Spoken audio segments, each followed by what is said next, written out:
Muy buenas noches con todos. Les damos la más cordial bienvenida a nuestro webinar titulado Ética versus rentabilidad en software crítico bancario. Este espacio tiene como objetivo generar una reflexión sobre cómo los intereses económicos pueden entrar en conflicto con los principios éticos en el desarrollo del software financiero, especialmente en contextos bancarios, donde la seguridad y la confianza son fundamentales. Para esta participación contaremos con un equipo comprometido con este análisis. Chipana Kangana, Fadile Milagros, Enrique Vaz Dominic, Fernández Cochaches Luis Miguel, Gómez Ruiz José Rubén y quienes habla, Mamani Ramírez Carlos. Asimismo, es un honor contar con la presencia de nuestra experta invitada, la ingeniera Linares Grijalva Karim, quien nos brindará una valiosa perspectiva profesional sobre esta problemática. Y para comenzar, los invitamos a ver un breve video motivacional que nos ayudará a conectar emocionalmente con la importancia de actuar con la ética, aún en medio de decisiones complejas y presiones económicas. Ponle play, por favor, el video. Déjame preguntarte algo. ¿Alguna vez has entrado a tu cuenta de banco y has visto un saldo de cero cuando sabes, con seguridad, que tu dinero debería estar ahí? ¿O tal vez has intentado enviarle dinero a un amigo, solo para ver cómo desaparece, sin llegar nunca, sin regresar jamás? Estos no son solo pequeños inconvenientes. Para miles, incluso millones de personas alrededor del mundo, los errores del software bancario no son ruido de fondo. Son el evento principal. Imagina despertar y encontrar tu cuenta congelada. La renta está pendiente, hay que comprar comida, pero tu dinero, bloqueado por una pequeña línea de código que salió mal. Seamos realistas por un segundo. Hay familias que no pudieron pagar sus cuentas a tiempo porque una falla retrasó su pago.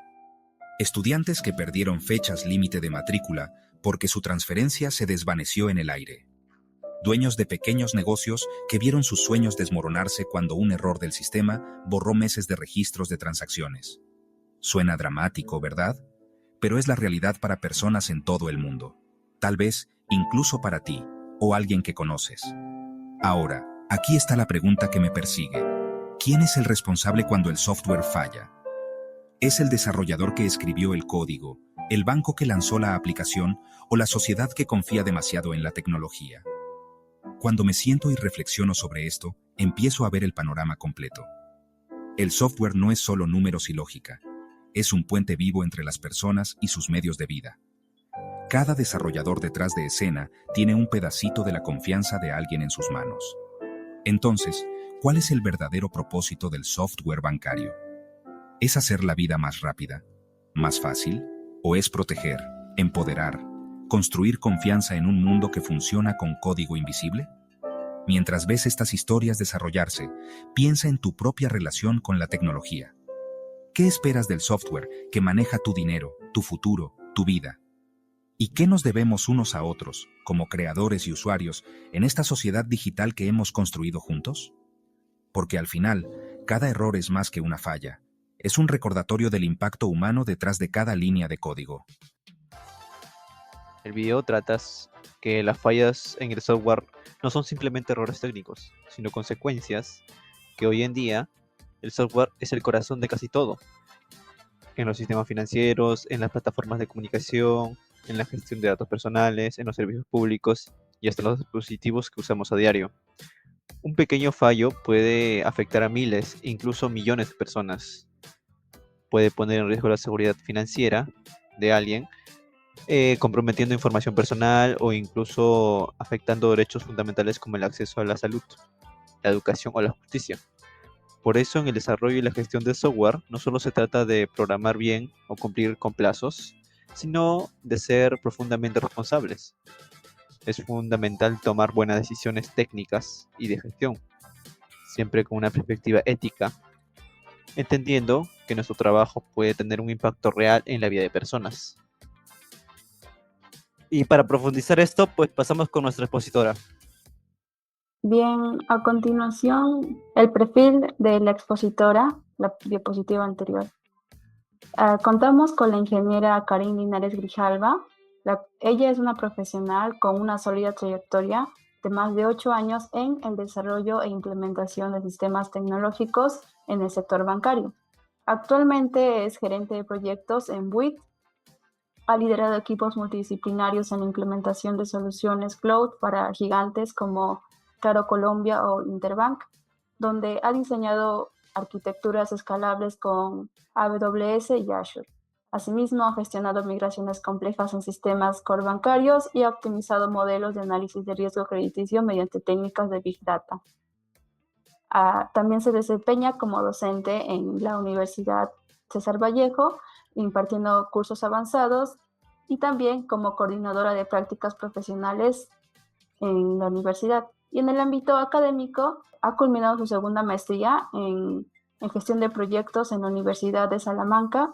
También ha complementado su formación con gestión educativa en México y certificaciones en especialización en... No lo es, ¿no? ¿Por qué? Porque también tienen una presión, ¿no? Hay una presión porque tienen la necesidad de poder solventar económicamente a sus trabajadores, ¿sí? Entonces, bajo esta presión muchas veces se va a priorizar la parte económica o comercial. Pero éticamente no podemos tener este tipo de acción. ¿Por qué? Porque dependiendo de la información que esta empresa maneja de sus clientes, puede poner en peligro a sus clientes o puede poner o puede exponer información que no debería ser pública, ¿no? Entonces, ahí las empresas tienen el compromiso con los usuarios de sopesar, de equilibrar esta priorización económica frente a la parte ética, ¿no? Realmente nunca la parte ética debería perder el valor que tiene, ¿sí? Porque como empresa también debemos de ser un referente para la sociedad.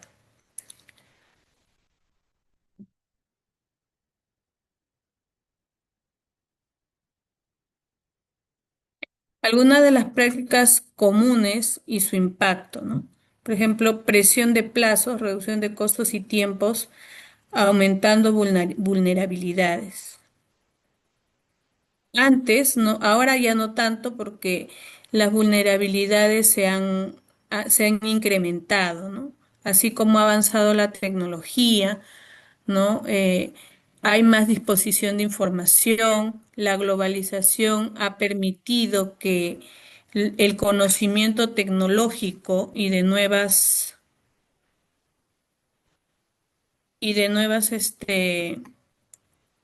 conocimiento tecnológico y también nuevas formas o nuevas metodologías pueden ser accesibles por muchas personas a nivel global, ¿no? Entonces, eso también ha permitido que personas que no tienen ética puedan generar peligros informáticos, ¿no? Y no solo peligros informáticos, sino también ha incrementado la delincuencia, ¿no? Entonces, si como empresa postergamos, ¿no? Postergamos y reducimos costos en seguridad, vamos a ser víctimas de estas nuevas formas de ataques, ¿no? Que lo llamamos ciberataques. En estos momentos es muy importante invertir en seguridad, ¿no? Pero una de las prácticas comunes que todavía se dan en muchas empresas es en limitar estos costos y finalmente lo que ocurre es que son víctimas de ciberataques, sus datos son expuestos, ¿no? Ponen en peligro la integridad de sus clientes, ¿sí? Luego tenemos la otra que es la subcontratación sin supervisión, ¿no? La parte de la tercerización, porque ese es el término, no hay una parte de tercerización en las organizaciones, si no son auditadas, si no son supervisadas, podrían no estar alineadas a la parte ética o a la parte de gobernabilidad organizacional, ¿no? Entonces, sí podemos hacer tercerización, ¿no? porque hay empresas que son muy grandes, ¿no? Y necesitan tercerizar porque tal vez no tienen especialistas en informática o no tienen especialistas tecnológicos, ¿no? Que la parte tecnológica es la que casi siempre se terceriza porque no pertenece a procesos core de negocio, sino nosotros somos un área o pertenecemos a procesos de apoyo, ¿sí? No está mal tercerizarla, pero debemos de supervisar, ¿no? Debemos de supervisar toda la parte que tercerizamos. ¿Para qué? Para como empresa verificar que los procedimientos que estos terceros realizan están acorde con los lineamientos, con los lineamientos hacia el objetivo, hacia la cultura organizacional, hacia la misión, hacia la visión, y además que cumplan nuestros estándares o que cumplan nuestra gobernabilidad dentro de la organización. Por eso es importante, ¿no? Muchas veces se deja de lado y simplemente son los expertos, ¿no? Y yo no voy a supervisar.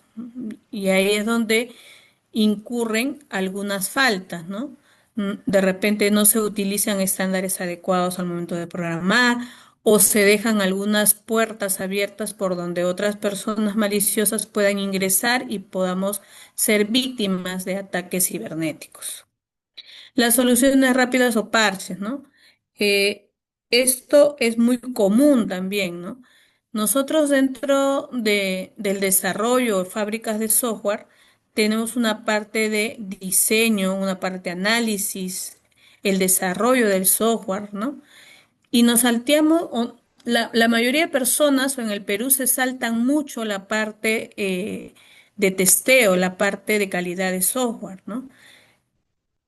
Y muchas veces he escuchado a programadores diciendo, no, esto es una pérdida de tiempo. Realmente no es así, ¿sí? La calidad de software debería darse desde que inicia un proyecto, desde que inicia un requerimiento. Y es muy importante. ¿Por qué? Porque la persona que hace la calidad de software debería de participar y escuchar de primera mano cuáles son los requerimientos del cliente para proteger el objetivo que tiene ese desarrollo de software. Porque los programadores no podrían ser juez y parte, ¿no? Yo hago un desarrollo, lo pruebo y después lo paso a producción. No podemos hacer eso porque inconscientemente el ser humano sabe la forma como va a ejecutar el programa o el sistema para que no dé un error. Y eso no es porque lo hacen a propósito, es algo inconsciente, es algo psicológico, ¿no? Entonces siempre debe probar una persona de calidad de software. Además de ello, que de repente el programador tuvo un entendimiento diferente al requerimiento. ¿Y quién es la persona que va a poder salvaguardar este requerimiento? El QA, la persona o el rol de calidad de software, ¿no? ¿Por qué? Porque va a tener un conjunto de casos de prueba, ¿no? Y va a someter a estas pruebas al sistema de información. Y como él no lo ha desarrollado, él va a ingresar los datos o va a probar la funcionalidad de acuerdo a la necesidad requerida. Y ahí van a saltar algunos errores, algunas oportunidades de mejora, etcétera, ¿no? Y de esa forma nos estamos asegurando de que el sistema o el resultado final cumpla con los requerimientos del sistema, ¿no? Cosa que en el Perú se valora muy poco. Hay algunas empresas que sí lo hacen, pero otras no, ¿sí? Entonces es otra de las prácticas comunes, malas prácticas comunes que tenemos. Bueno, ahora vamos con el software crítico bancario, ¿no? la alta disponibilidad y confianza. Estas son algunas características que debería tener un software bancario, ¿no? Debería estar siempre disponible, eh, deberían estar las pruebas automatizadas. Hay una integración continua, ¿no? El CI, el CD, perdón. Trazabilidad y complemento normativo, porque está regida por normas de la SBS y otras instituciones. Y la resistencia a cambios frecuentes, ¿no? Bueno, vamos a ver qué pasa con esto. La parte de la alta disponibilidad, ¿no? Los sistemas bancarios deben estar disponibles 24/7. De repente de manera física la ventanilla se cerró, pero hay procesos internos del banco que siempre están corriendo, ¿no? Siempre están en continua actualización. Siempre hay descarga de datos, siempre de repente hay transacciones en la noche, ¿no?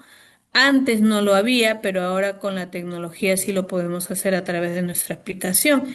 Entonces, debemos de tener siempre disponible y lo más importante es que debe ser confiable. Y esta confiabilidad debe estar respaldada por políticas de seguridad, por encriptación de datos, por equipos tecnológicos de alto valor, ¿no? Que permitan tener una confiabilidad al momento de respaldar, al momento de almacenar información, porque esta información es crítica. La parte de la automatización de pruebas lo que va a hacer es que cuando un banco cambie de versión, ¿no? Por ejemplo, a veces, no sé si les ha pasado que las apps están en mantenimiento, ¿no? Entonces, primero que se hace una evaluación de a qué momento se puede hacer un cambio de versión de las aplicaciones bancarias, ¿no? Y generalmente se hace donde hay menos transacciones, ¿no? Se hace un estudio y dependiendo del horario donde hay menos transacciones, en ese momento se programan las actualizaciones. Y estas actualizaciones son automatizadas, ¿no? No solamente las pruebas son automatizadas, sino también las actualizaciones. Pero volviendo a la parte de las pruebas automatizadas, si una prueba es automatizada, no quiere decir que no voy a tener un equipo de calidad de software. Más bien, ellos son los que van a programar el tipo de pruebas que se van a realizar. A lo que nos ayuda la automatización de pruebas es hacerlas de manera más rápida, ¿sí? Vamos a obtener reportes de pruebas más rápidas, pero finalmente quien analiza estas pruebas son, son el equipo de QA, ¿sí? Y dependiendo de este reporte, porque la mayoría de software de automatización de pruebas dan reportes de cómo fue la prueba, van a tomar una decisión, ¿no? Qué tan confiable o qué tan fiable o la performance de la aplicación desarrollada, si es correcta o no. La parte de la integración continua, que dice permite validar automáticamente el cambio en el código, se refiere a que, y eso es muy cierto, en los bancos, como hay políticas de protección de datos, ¿no? Y además la información está en constante movimiento, o sea, hay muchas transacciones por minuto. Todos los cambios que se realizan en el desarrollo deben estar versionados, ¿no? Y este versionamiento debería de ser de manera automática. No debería yo, por ejemplo, copiar un código y llevarlo a producción de manera manual, ¿no? Sino se utilizan herramientas para poder desplegar, ¿no? Para poder desplegar cambios en los diferentes ambientes que pueda tener. Puede ser en el ambiente de desarrollo, en el ambiente de QA o en el ambiente de producción, ¿no?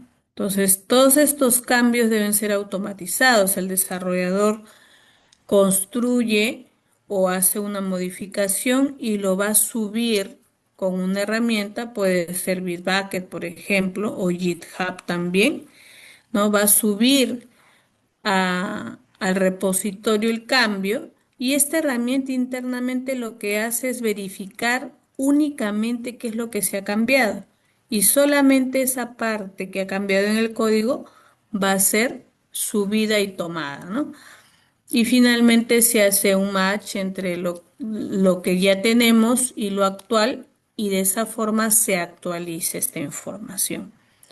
Luego ya se hace el despliegue en los diferentes ambientes, ¿no? En QA, que es la parte de calidad de software, y en producción, que ya es lo que el cliente, con lo que el cliente va a interactuar. Pero todo esto pueden ser diferentes pipelines de ejecución, ¿no? Que lo que hacen también es verificar la calidad de código, eh, también que cumplan las pruebas automatizadas, etcétera. Es un conjunto de pasos que se dan antes del despliegue, ¿no?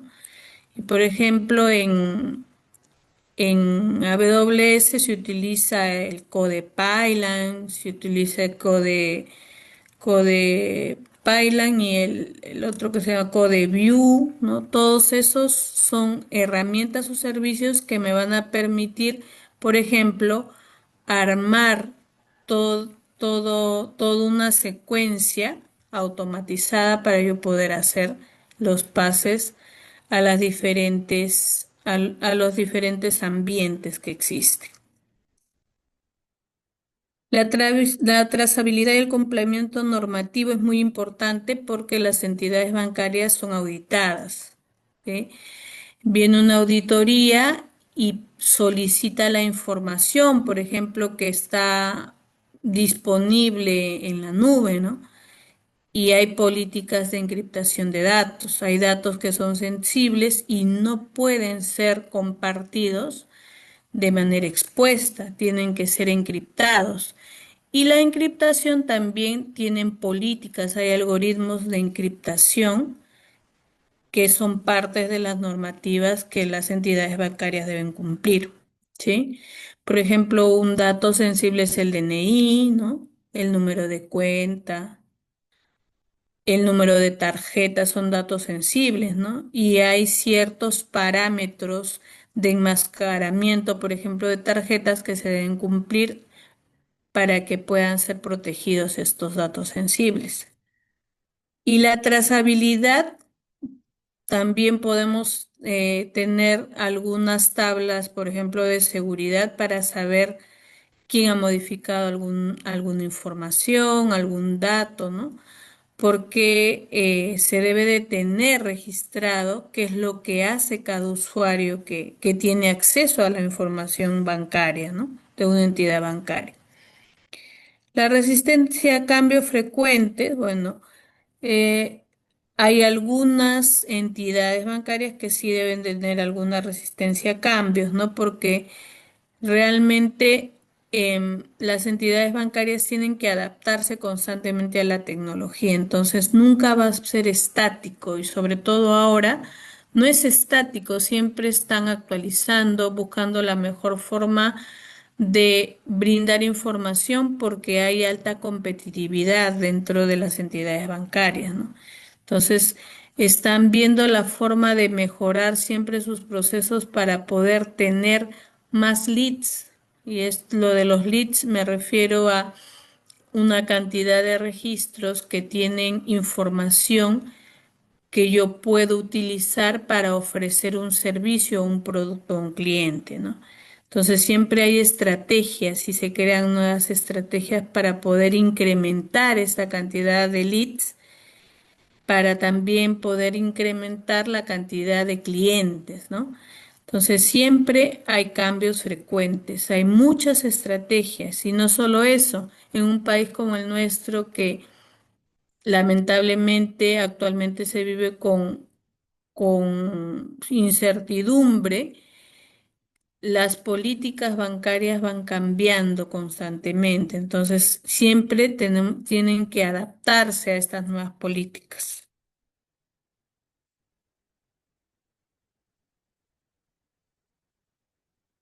Bueno, luego tenemos la parte de la ética de software bancario, ¿no? Que ya les había mencionado un poquito, ¿no? Sobre todo para la parte de protección de información, ¿no? Hay mucha información sensible que maneja el banco, entonces tiene que cumplir ciertas políticas y debe de tener técnicas de encriptación acordes con las entidades gubernamentales o algunas entidades que supervisan las entidades bancarias, ¿no? La parte técnica, en el aspecto ético de la parte técnica, debemos de rodearnos o el banco tiene que tratar de ver la forma de contratar, por ejemplo, personas, perdón, estoy hablando de la ética profesional, ¿no? Personas éticas, ¿no? Personas éticas, no solamente eso, siempre debe haber una actualización o capacitación de cuáles son los principios éticos de acuerdo a la cultura organizacional de cada entidad bancaria, ¿no? Para que puedan verificar y además concientizar al personal de cuáles son las normas éticas, ¿no? Y también inculcarles honestidad, responsabilidad, confidencialidad, ¿no? Porque las personas que trabajan en las entidades bancarias tienen mucha información disponible, ¿no? Y es información vital, ¿no? No es cualquier tipo de información.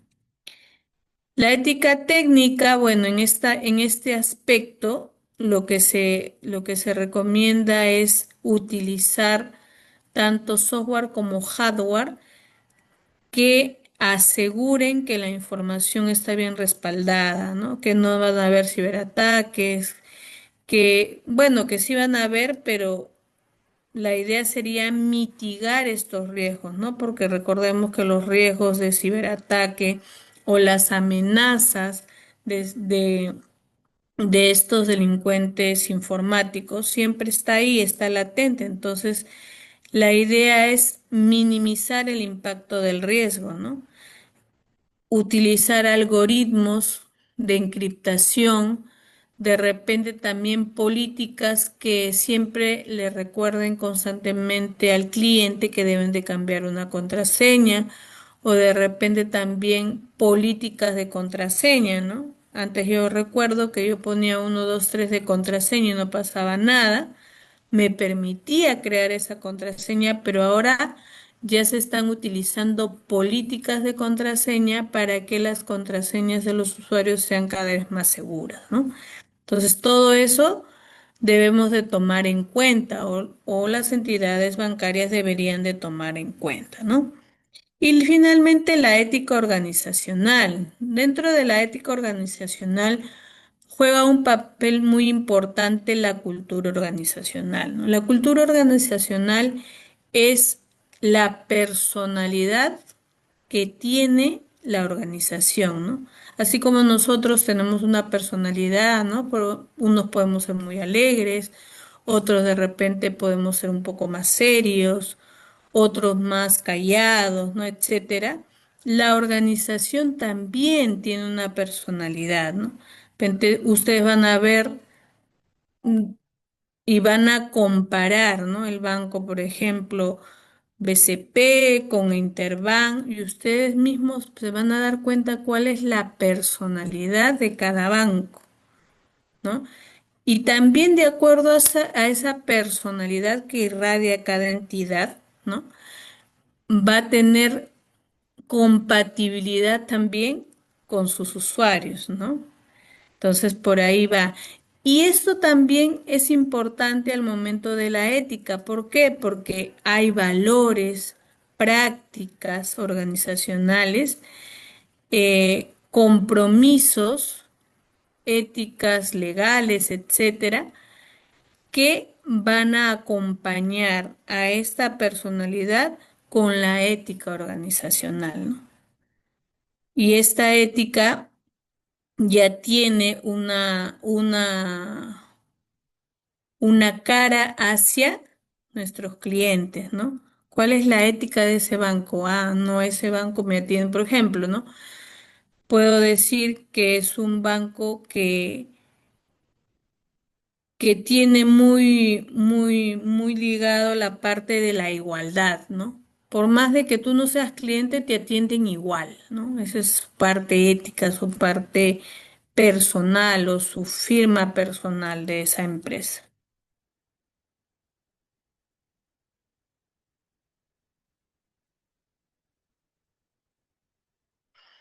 Bueno, ahora tenemos la ética legal de normativas, ¿no? Hay leyes, por ejemplo, la Ley de Protección de Datos Personales, que es de lo que más les he comentado, ¿no? Es lo primero que se audita en las entidades bancarias, ¿no?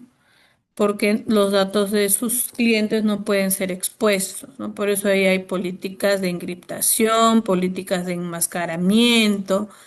Es más, es más, hay datos que no pueden ser publicados también, ¿no? Entonces, todo eso, la Ley de Protección de Datos vela porque se cumplan estas normativas y por eso es que cada cierto tiempo las entidades bancarias son auditadas.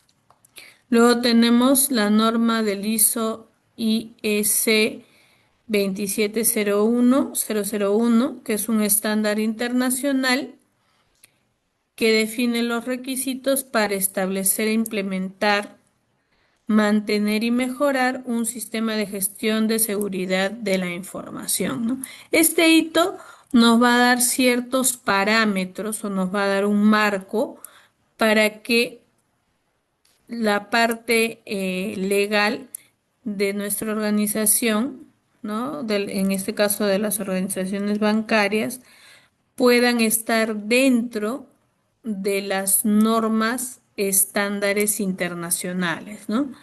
Entonces, es un punto de partida muy bueno para poder estar a la par a nivel internacional en cuanto a la parte ética y a la parte de seguridad de información. Y la otra, que es también una norma peruana, es la circular número 0020-2024 y eso está dado por la BCRP, que es el Banco Central de Reserva del Perú, ¿no? Este Banco Central de Reserva del Perú tiene todos los lineamientos, ¿no? Tiene los lineamientos de ciberseguridad, eh, y también, no solamente los lineamientos de ciberseguridad, ojo, sino que en ese momento esta circular habla, ¿no? O hace referencia a la gestión de riesgo de ciberseguridad en el sistema de pagos y liquidación, es decir, en todo, esto va para todas las entidades bancarias, no sea una caja municipal, sea un banco o una entidad financiera, por ejemplo, todas aquellas que estén regidas por la BCR, ¿no? Entonces, lo que se pretende con esto es proteger los datos de los usuarios, ¿no? Y evitar ser víctimas de ciberataques. Pero finalmente la BCR también es una entidad muy importante porque establece parámetros y normativas y procedimientos que son lineamientos generales para todas las entidades bancarias, ¿no? De repente, si alguno de nosotros su información bancaria no es tan adecuada, por más de que el banco quiera otorgarle un préstamo o hacerle una compra de deuda, por procedimientos de la BCR no lo va a poder hacer, ¿no? Porque ellos están regidos o están dentro de esta jurisdicción.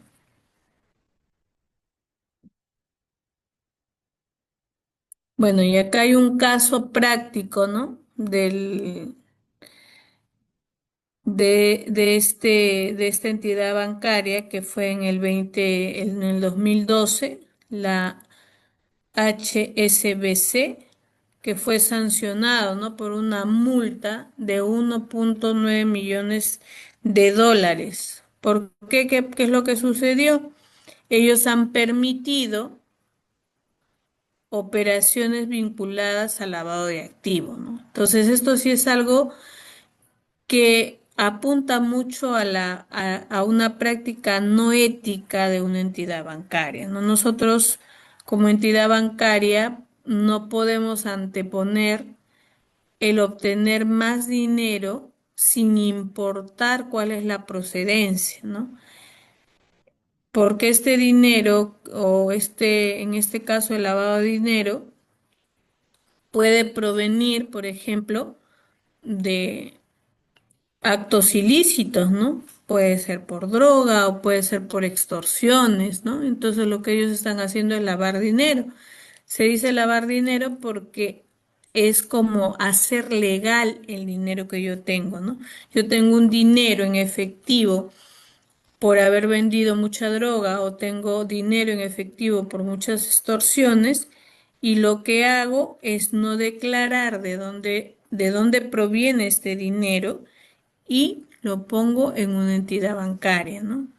Entonces, si la entidad no realiza el procedimiento adecuado de verificar o de preguntar de dónde tienes tanto dinero, no está contribuyendo al lavado de activos y es algo no ético.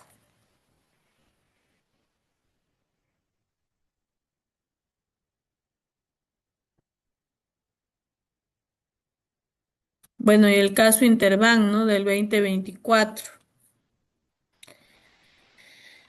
que fue víctima de una ciberextorsión, ¿no? Que expuso los datos de muchas personas gracias a Dios no fue más allá de simplemente una exposición de datos, ¿no? Realmente podría haber sido, las consecuencias podrían haber sido mayores, ¿no? Y acá hay algo que yo quisiera comentarles para su vida ya profesional, ¿no? Siempre que nosotros realicemos algún sistema de información o algún proyecto de sistemas, debemos de velar por tener registros de las acciones que realiza cada persona. Porque lo primero que va a pasar cuando hayan este tipo de situaciones es que nos van a mirar a nosotros, nos van a echar la culpa a los de sistemas, ¿no? O a los de ciberseguridad, ¿sí? Todas las personas que tengan que ver tecnología somos los primeros que vamos a estar en la mira, ¿no? Entonces, si nosotros implementamos internamente buenos sistemas de seguridad, muy adicional a la parte del hardware, ¿no? Pero si yo puedo saber quién ha hecho qué, o sea, voy a tener controlado, voy a tener un sistema adicional de auditoría interna, yo puedo determinar quién ha sido el culpable, ¿no? Por dónde ha venido el ciberataque. Y puedo también asegurar y demostrar que yo no he sido, ¿no? O que no han sido mis compañeros, porque puedo tener registrado qué es lo que hizo cada uno. Puedo tener los usuarios, en qué momento se hizo, qué tabla actualizó, etcétera, ¿no? O a qué bucket ingresó o a qué carpeta ingresó. Y de esa forma también nosotros podemos protegernos, ¿no? Porque como profesionales de tecnología estamos expuestos a este tipo de imprevistos, ¿no? Y nos podrían en algún momento de repente calumniar o acusar de algún tipo de culpabilidad de este tipo de casos, ¿no? Entonces, hay que aprender de estas malas experiencias, ¿no? Y acá tenemos algunas alternativas de solución o de repente propuestas de buenas prácticas que se deberían de hacer, ¿no? Las auditorías éticas en el ciclo de desarrollo, bueno, estas son auditorías internas, ¿no? Para poder determinar la parte ética del desarrollo, ¿no? La parte ética del desarrollo también está vinculado a que yo debo de hacerlo mejor o debo programar de manera óptima, ¿no? Utilizando de manera adecuada los recursos, ¿no? Porque finalmente si yo tengo recursos de memoria, ¿no? Recursos de espacio en disco, tengo que ver la mejor forma de cómo utilizar estos recursos. Estos recursos también están ligados a la parte ética, ¿no? Evaluar el diseño y pruebas, ¿no? No puedo dejar de lado las pruebas, es muy importante. Comités interdisciplinarios para analizar el impacto del algoritmo, por supuesto, ¿no? ¿Qué sucede si yo estoy trabajando con información que yo consumo de otras personas, ¿no? Tengo que asegurarme que esta información que yo utilizo sea protegida, ¿no? Por más de que yo no la estoy generando, estoy recibiendo de otro equipo esta información y esta información es confidencial. Entonces yo tengo también que asegurarme de que los algoritmos que yo voy a utilizar no expongan esta información, ¿sí? No descubran lo que no deben descubrir, o sea, no se expongan los datos sensibles, por ejemplo, ¿no? Luego viene la formación en ética obligatoria para equipos técnicos. Bueno, hay algunos talleres, ¿no? Que se basan en casos reales o códigos de ética que ya están definidas por la IEEE y la ACM, ¿no? Que deberíamos nosotros tener capacitación en este tipo de aspectos para que podamos entender, ¿no? Y conocer cuál es el campo de acción y qué tanto yo como ingeniero de sistemas, hasta dónde podría llegar y cuáles son mis responsabilidades para no cometer o no infringir algunos términos de la ética profesional y técnica. Muy bien. Gracias, chicos. Ha sido un placer. A ver, de repente tienen algunas preguntas. Muy bien, a continuación abrimos el espacio para preguntas que tengan hacia la ingeniera. Por favor, escríbanlas en el chat de la reunión. Claro, claro,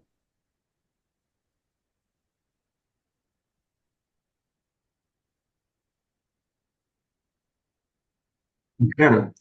Eh, ¿Por qué se considera que es fundamental incluir la ética desde las primeras etapas al desarrollar software para instituciones bancarias? ¿Y qué riesgos se corren si no se hace? Ya. Muy bien, gracias por tu pregunta. Lo que sucede, particularmente en las entidades bancarias, es que desde el inicio nosotros estamos eh, utilizando información delicada, ¿no? Por más de que nosotros todavía no desarrollemos nada, cuando estamos participando dentro de un equipo de desarrollo en una entidad bancaria, todo lo que nos explican, ¿no? Por ejemplo, la forma como evalúan a un cliente. Todo ese proceso, ese procedimiento, tiene tiene información vital de del banco, ¿no? Es toda la parte estratégica o todas las estrategias que tiene el banco para evaluar a una persona y yo no puedo divulgarla. De repente todavía no he programado nada. Estoy en la fase de entendimiento, pero ya tengo contacto y tengo conocimiento de información sensible, ¿no?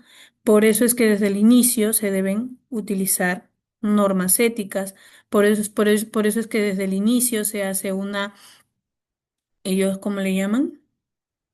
No le llaman inducción, ¿no? Inducción a la parte ética, ¿no? Por ejemplo, ¿qué tipos de correo puedes abrir? Em, qué páginas no puedes visitar. Por más de que está bloqueado, de igual manera te dicen cuáles no debes de visitar y por qué, ¿no? Entonces, todo eso contribuye a la parte ética, a la parte de seguridad, ¿no? Por eso es que es importante desde el inicio hacer esto, para no incurrir en ninguna acción que tal vez inconscientemente o por desconocimiento realices, ¿no? Y pueda tener un efecto negativo.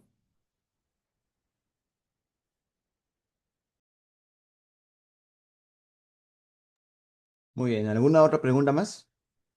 Una pregunta más para la docente sería, ¿qué consejos daría a los estudiantes y jóvenes profesionales para que desde el inicio de su carrera puedan enfrentar y resolver los dilemas éticos que se presentan en el área de la tecnología?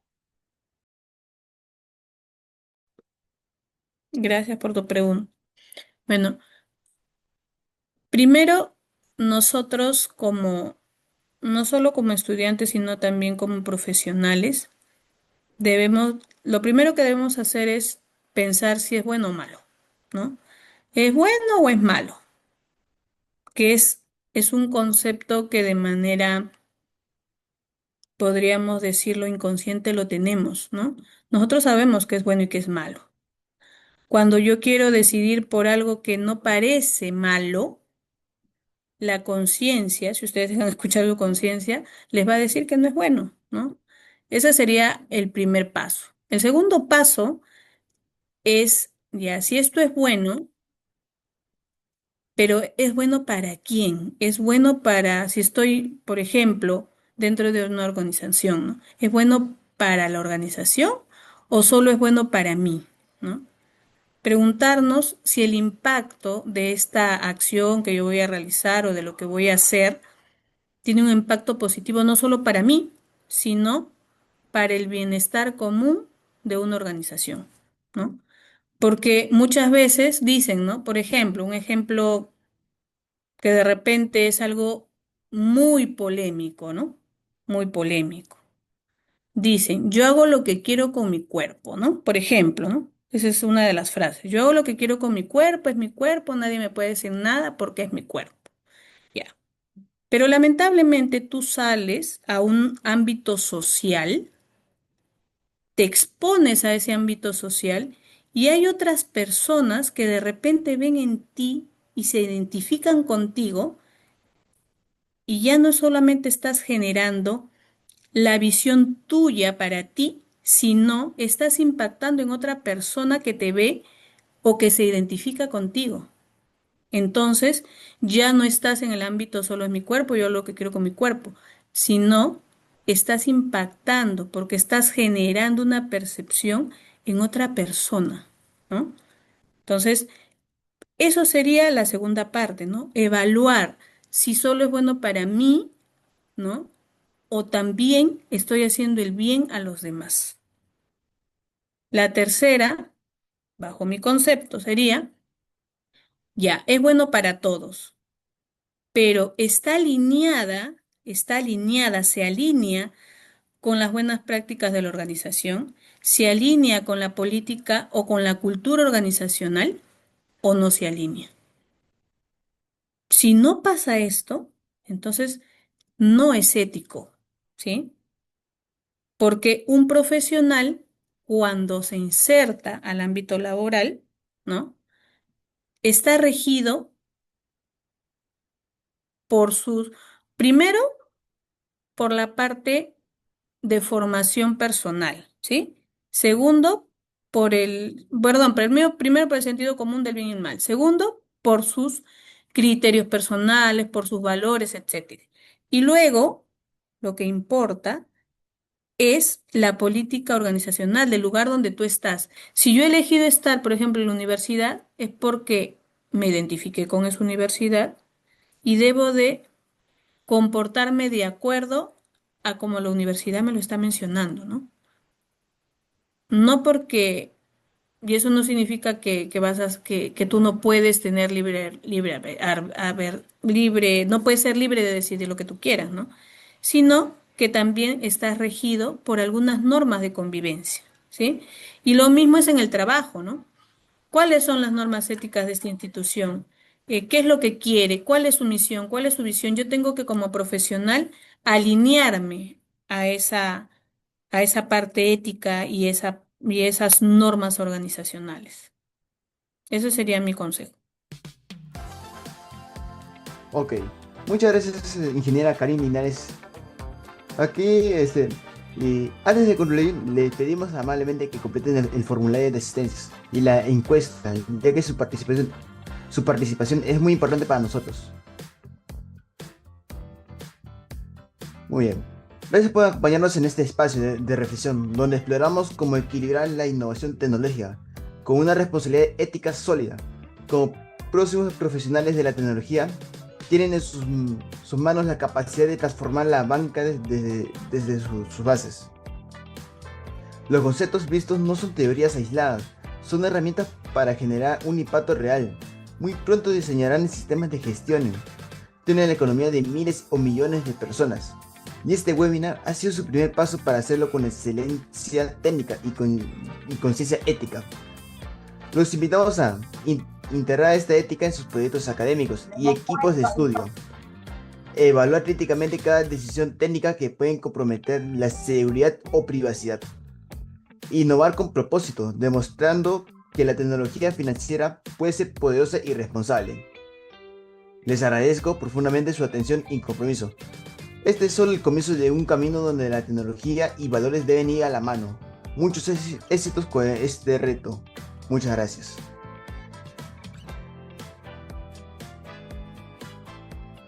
Nuevamente quiero agradecer a todos los asistentes por destinar su tiempo en esta webinar y por supuesto a la ingeniera Karin, que nos ayudó mucho. Esperamos que haya sido de su agrado esta webinar. Ya compartimos los dos links de la encuesta de satisfacción como la de asistencia. Por favor, si lo pueden rellenar.